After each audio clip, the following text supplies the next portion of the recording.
Hey y'all, Downtown Austin Alliance's annual event, Future of Downtown, is just around the corner and tickets are on sale now. Future of Downtown is a high-energy event that gives us all a chance to connect, reflect, and look ahead together. The keynote speaker is Tavel Bristol-Joseph of Emmer & Wright Hospitality.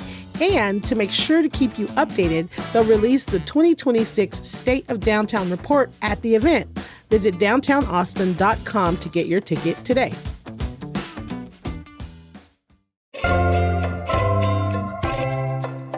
Today on CityCast Austin is the Friday News Roundup. It's been another busy week in town, and the team is back to fill you in on what has been going on.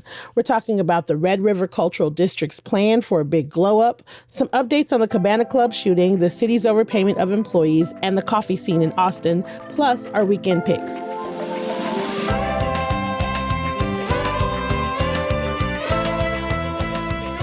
It's Friday, April 17th. I'm Nikki Devon, and this is what Austin's talking about.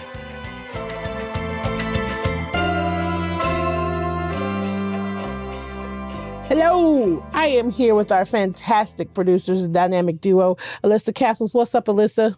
Hi, happy Friday. Happy Friday. And Eva Ruth Morvek. What's up, Eva Ruth? Yay, TGIF. It is Friday. It is Friday.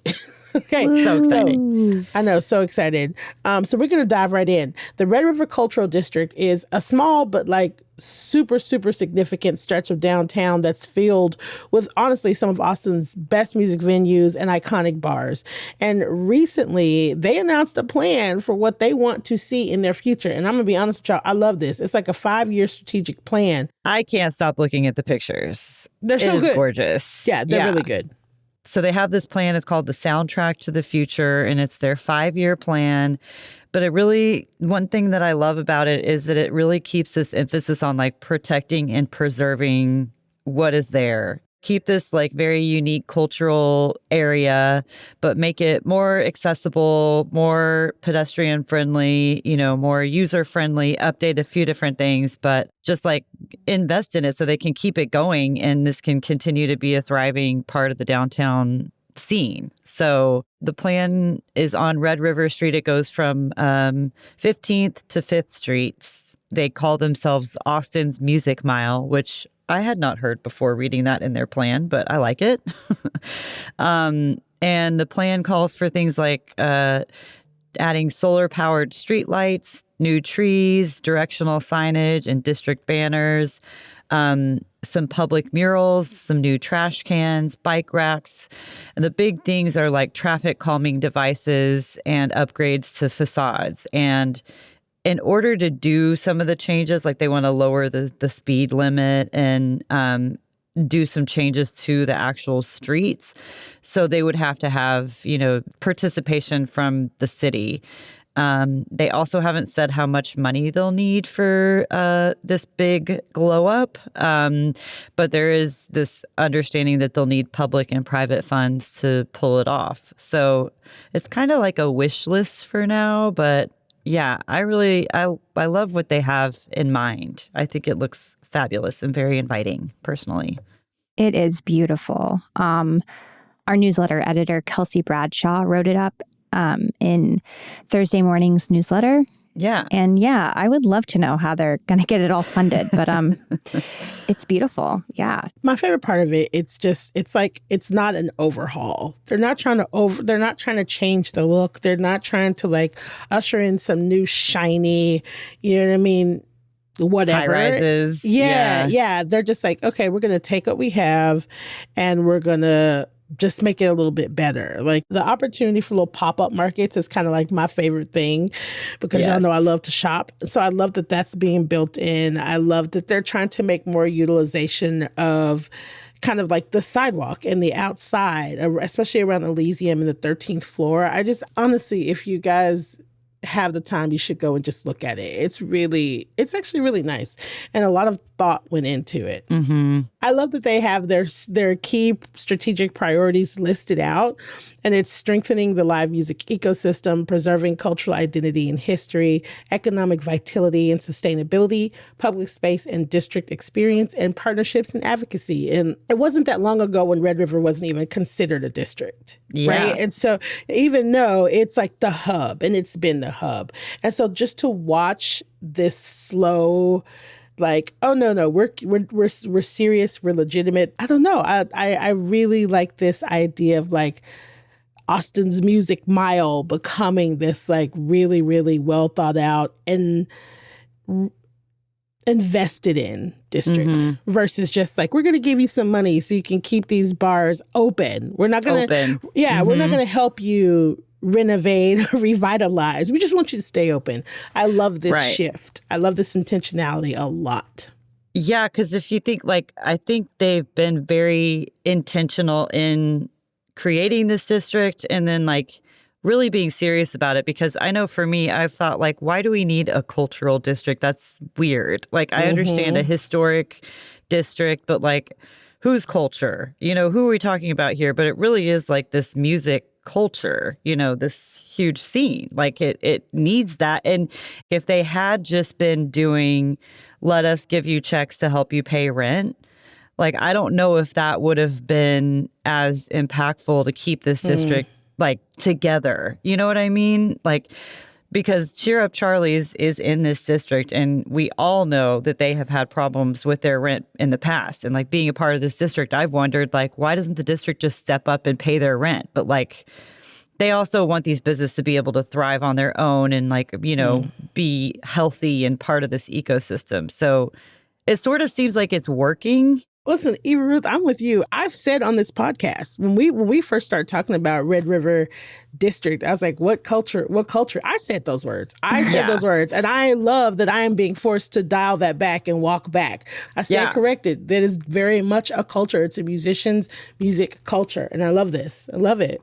I do too. And also, like, their board is full of people that have been in the game on Red River that I know for a fact for decades. The other part, like with them kind of proving their success, the Red River Cultural District recently released this economic impact report. I think it was maybe strategic to put that out before, like, hey, we have this new plan and we want a bunch of money, right? But the timing works. And they said that their impact last year was $530 million. Wow. Yeah, on the city of Austin. Holy shit. Really big. It's huge. And over the past 5 years, this stretch of Red River has had an economic impact of $2.3 billion in Austin. And that's, we're talking about jobs, the music venues, musicians supported. I know there are hotels in that area too, like restaurants. So, do you guys have any favorite places on Red River that you guys particularly like to go to? I went dancing at Barbarella not that long ago. Oh my God, I forget that's on Red River. Yeah. Remember it's on Red River. It is, such a good time. There are so many good venues, but yeah, Barbarella is a great it's a tried and true joint. I really, really like 13th Floor. I really liked it when it was Beerland. I still love it. I also like Valhalla. They have some really cool, weird shit at Valhalla. They really do. Of course. It's Stubbs. Come on, Stubbs, Cheer Ups, and even Esther's Follies. That's all considered part, and Flamingo Cantina, I think, also is considered.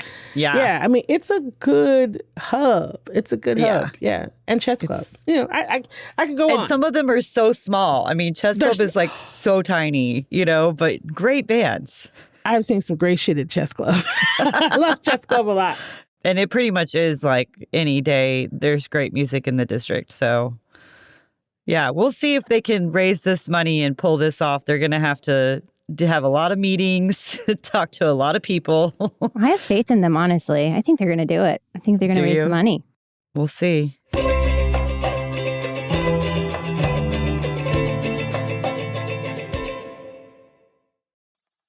Hey, Hey y'all, it's time for your weekly reminder that the pros at Window Nation can help you get new energy-efficient windows at a great price. The weather is kind of crazy right now, so if you're like me, you're alternating between your AC and your heater. But you know what could give you a bit more control over your house temperature? New windows. Replace your old or builder-grade windows with custom-built, high-quality windows from Window Nation. They measure 3 times to ensure your windows fit perfectly. The installation crews finish the job in 1 day or less. And you can choose from over 1,500 styles and colors to make sure you get exactly what you want for your home. And most importantly, the windows come with a lifetime warranty. And right now, Window Nation's The More You Buy, The More You Save sale is going on. So you could save up to 50% off all windows for your home with 0% interest financing for 5 years. But hurry up because the sale ends soon. So schedule a fast, free consultation now at windownation.com.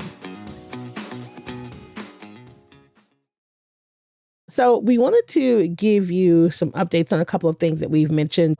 We got a lightning round of updates on stories you've kind of heard us talk about. Off top, APD released an update about the Cabana Club shooting that happened last Friday. So the suspect has been charged. He is 21-year-old Ryan Lara. He's being held and charged with murder, which is a first-degree felony. The victim is 29-year-old Richard Barr. And so the investigation shows that there was essentially a physical altercation in the parking lot outside of the club, and it escalated into the suspect, Ryan Lara, shooting the victim in the back. The victim had been moving away and crossing the parking lot away from him, and he was shot. Lara evidently also shot 2 other subjects in the group who were transported to the hospital. One remains in critical condition while the other has been released. The lead detective has spoken with several witnesses and have made several attempts to contact a potential associate of the arrested suspect. So they're still asking for information from the public, and you can contact austincrimestoppers.org if you have any info. That's really crazy. That detail about him shooting him in the back, there was that idea floating out there that maybe this was self-defense, but that kind of feels like that was just proven instantly wrong. If someone's walking away and you shoot them in the back, how can that be self-defense, Yeah, that's kind of, it's intentional. If it's over and walking someone's away. walking away. What's the threat? There's no threat. It seemed like self-defense to me, but. Yeah. Michael Cargill, the owner of Central Texas Gun Works, who apparently employs Lara, which none of us would even know about unless Michael Cargill did not come out and talk about this on his own. I saw him on one of the local news stations just saying, it was 12 versus 2, that his employees versus the other guys who were in this fight. I am making a big generalization here, just based on my experience. If someone is truly taught really good gun safety rules, if you take the classes and you are a responsible gun owner, you know that if there is no threat, you should not even pull your gun. Your gun shouldn't even be pulled out. I'm terrified of guns. I've been to like 5 safety courses to try to convince me otherwise and get me to gun ownership. It still has not worked. But like the main thing that they tell you is like, it's a last resort kind of thing. You should be in fear of your life to even like pull your gun out. And that's just, it makes me question whether this young man has had proper training as a gun owner, or like if he just forgot that training because he was in his ego and he's young and your brain isn't really fully formed until you're 26. Like, it's just sad all around. It makes me sad all around. It is sad. I mean, yeah. I think if your brain isn't fully formed by 20 yet, you should have a gun. Personally, I know I might get in trouble for that, but like, you can't really make good decisions sometimes when you're that young. When you don't have a frontal lobe. When you don't have a frontal. And I'm not blaming it on that. I'm just saying there are so many reasons why a 21-year-old should not have a gun on a Friday night. You know what I mean? Like, at a bar. Just at a bar. Eek. Yeah. Yeah. And here we are. 2 lives ruined. Many lives ruined. Many lives ruined. So that is the update on that. Secondly, a couple of weeks ago, we talked about the City of Austin employees who were overpaid.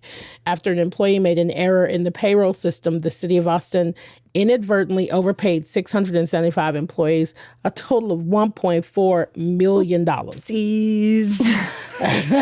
Wowza. Yeah, just as a recap, $1.4 million.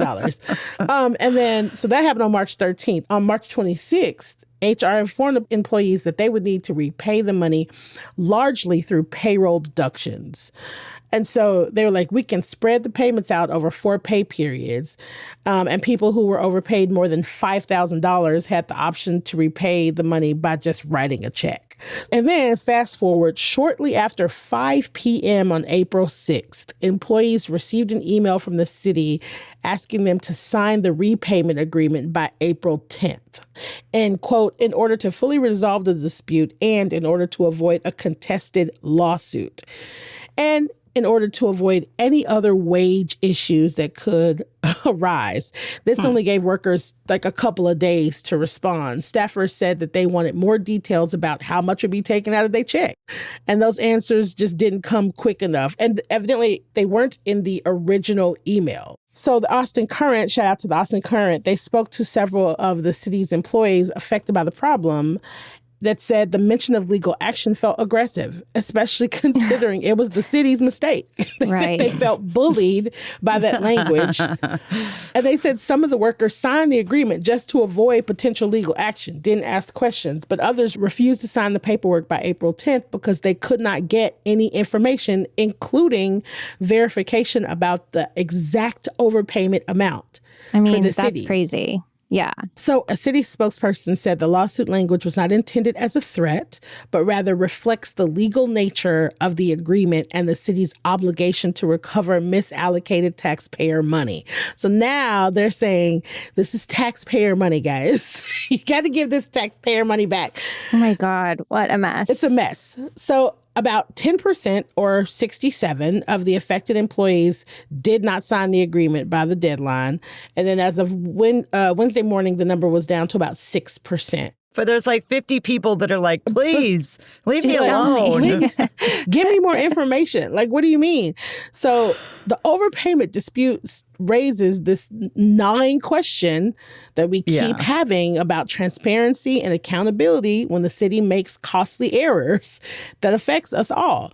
But the city put out a statement saying that they are continuing to work with employees who missed the deadline, some of whom were sick, on leave, or had questions. It's a mess.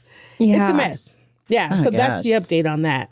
I mean, if I got a paycheck for $5,000 more, I probably would be like, there was an error. I don't know how many people. Some people probably only got like a couple $100 more. Right, so right. You probably don't even clock it, right? Unless you're checking your pay stubs every 2 weeks or whatever. Well, here's the thing. As a person that is trying to be better with her money, when my check is direct deposited, I don't check it. The one time I caught an error is because I just had extra money and I was like, wait, where did this money come from? What's going on? But it had been like a week later. Right. So it's like I get paid It's all the same. automated things. It's all automated. And most of my Yeah. bills come straight out of they come out of my check and I don't even get to see it. And so like I can kind of see if someone is that kind of person, if someone's that kind of person, just like not catching the mistake for a while. But I agree with you. Once I catch it, I'm immediately suspicious. I'm like, y'all gave me too much money. Come get this money back. I don't want it. Come get it.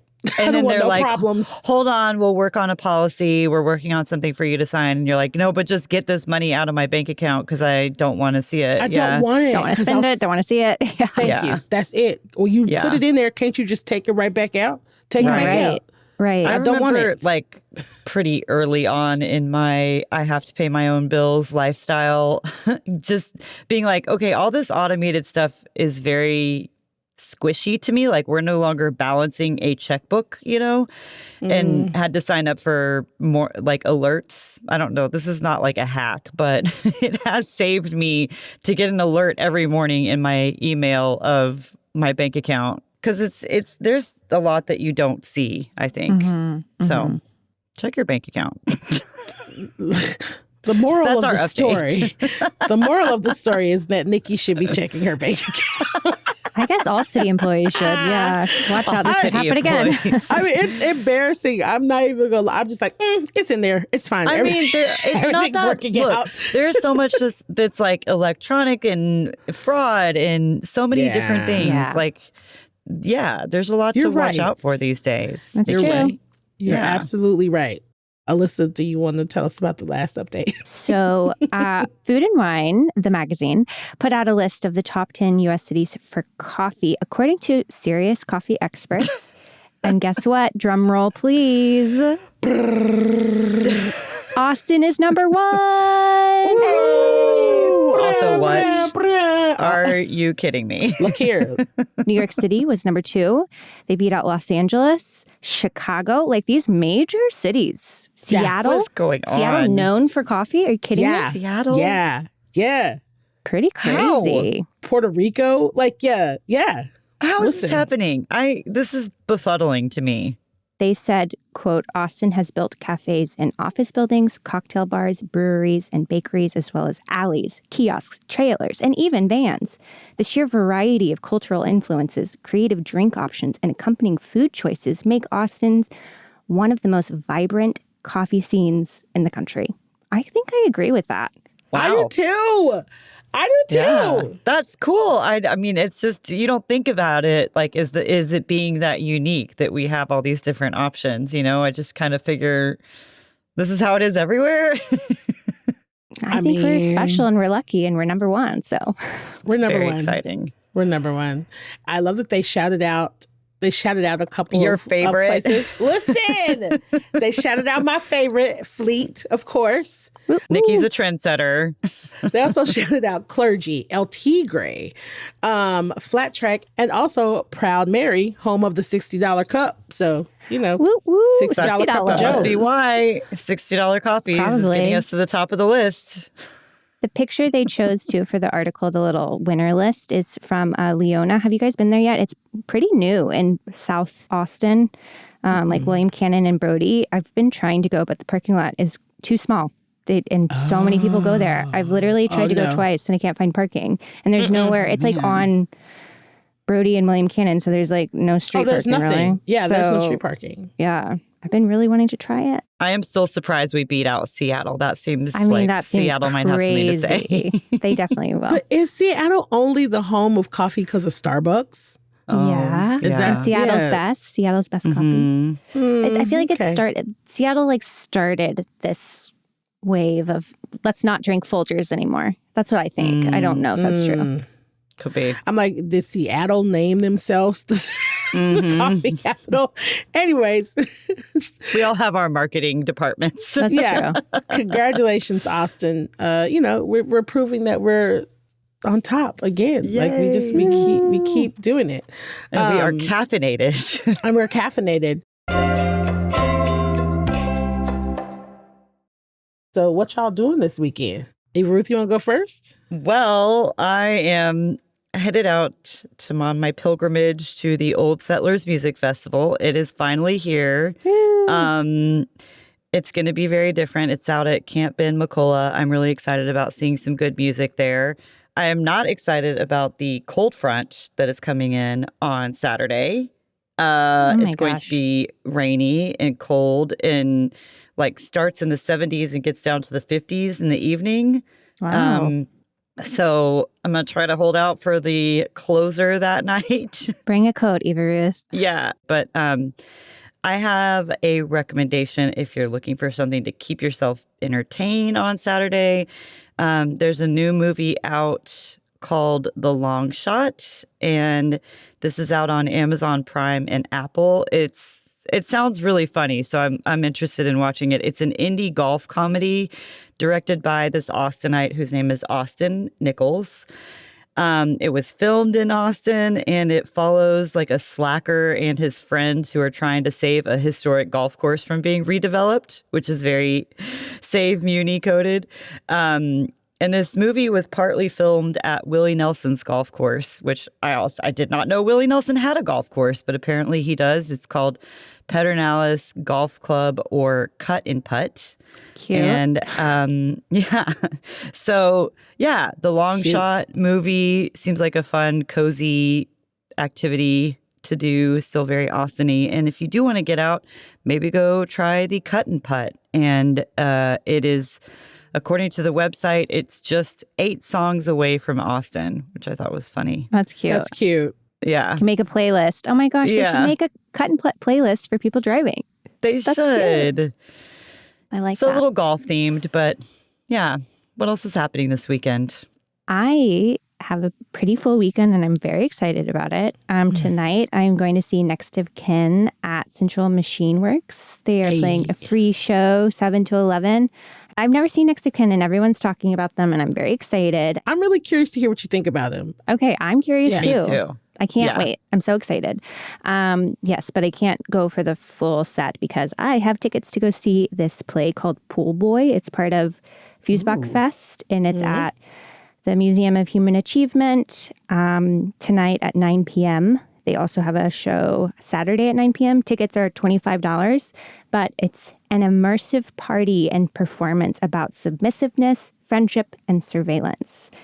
Created and performed by Sam Meyer, who I met at an art opening, and he was really cool. And I was like, you sound weird and cool, and I can't wait to see what you make in this world. Nice. Yeah, I'm really excited. And then Saturday morning, I'm taking my nephew to see Charlotte's Web at 11 a.m. Woo! That's cute. At Zach Scott. They all play instruments, and it's like a semi-musical where they sing songs that like folk songs and stuff. But it's really cute. And it's only 50 minutes long, so it's quick and easy. And hopefully, my nephew's 3, so I'm hoping he's able to pay attention. Fun. Yeah. Nikki, what do you got? So just in case you guys didn't know, we have like something crazy, like 5 festivals happening this weekend. So just be prepared for it to be crazy in the city. So first up, this weekend is Lone Star Roundup.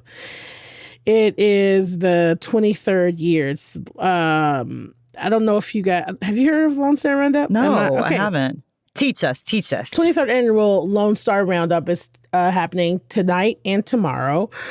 Starts at 10 a.m., goes to 6 p.m. every single day, and it is a gigantic car show. Hot rods, vintage cars, live music. It is like a Texas-sized car show. It's happening out of the Travis County Expo Center. It is exactly what it sounds like, but on another level. They are going to have live music by the Peterson brothers, Johnny McGowan's Rugged Sense, Dale Watson's going to be out there. Yeah, it's probably one of my favorite things that we've been doing. And the cars are incredible. And you can just walk around. You can talk to people. People will let you like sit in their cars. It's pretty amazing. Fun. It's just a huge, and you see cars you've never seen before, like from the 1930s and 40s and 50s. Like it's true vintage cars and like customs and hot rods. And there are all these cute, like, pinups girls there. Cute. It's like barbecues. There's art. There's vendors. It's a proper big deal. So that's happening at Travis County Expo. Can you test drive any of them or like ride in any of the cars? I don't know if you can test drive any of them. I think you can ask someone to take you for a drive or for a ride because I've done that before. Cool. I had a guy a guy took me like around the block in his old Ford pickup. It was incredible. That's so cool. That is so cute. Yeah, so general admission wristbands are $20. Kids under 12 are free. And general admission parking is also free. Oh, that's good. So that's one festival down. Also happening this weekend, festival-wise, is the Austin Reggae Festival. I talked about this a little bit on our monthly guide. That is from Friday all the way to Sunday, happening every day. It starts at 12 p.m. Auditorium Shores. GA tickets start at $88. So, but you can see 3 days of reggae if that's your jam. That's pretty affordable for 3 days. That's $88? Yeah. And then if reggae is not your jam, but you're more of a boot-scooting country person, the Two Step In Festival is happening right down the street in Georgetown at St. Gabriel Park. And that is going on the 18th and the 19th. And they're going to have everybody from Brooks and Dunn, Goo Goo Dolls, Chris Stapleton, Randy Travis, Tedeschi Trucks Band. Like there's going to be huge names. There's huge names. Ann Wilson of Heart, What is happening? And for whatever reason, Big XT the Plug, it's huge. And those tickets start at $100. So we've mentioned Fusebox Festival. Mm-hmm.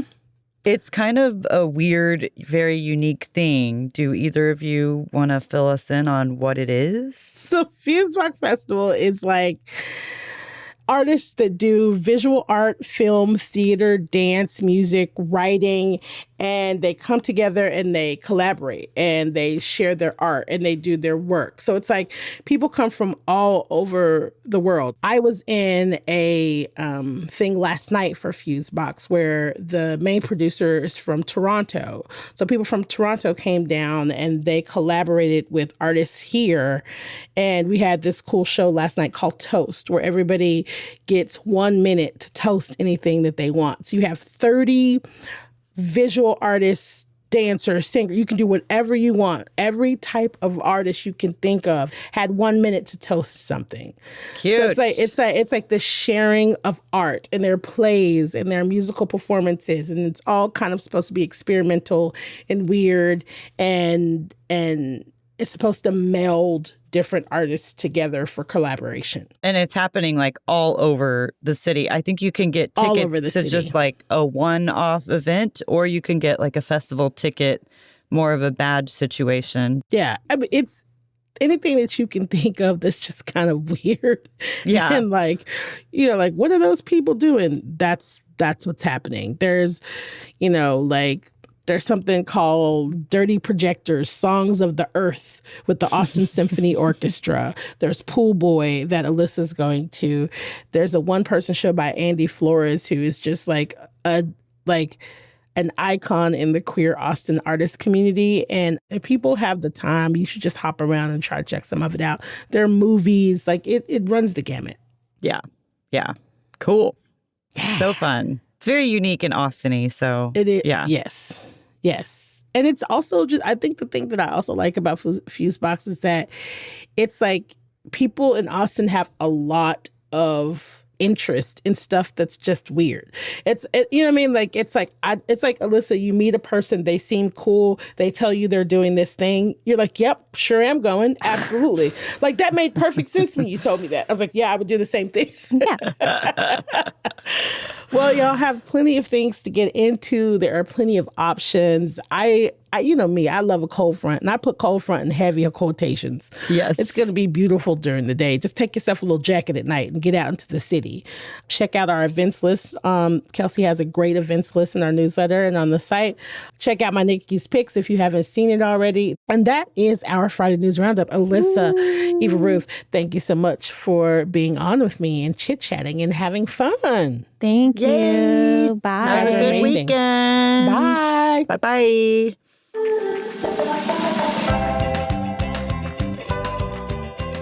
That's all for today here on CityCast Austin. Our executive producer is Eva Ruth Moravec. Our producers this week are Lizzie Goldsmith and Alyssa Castles. And I am your host, Nikki Devon.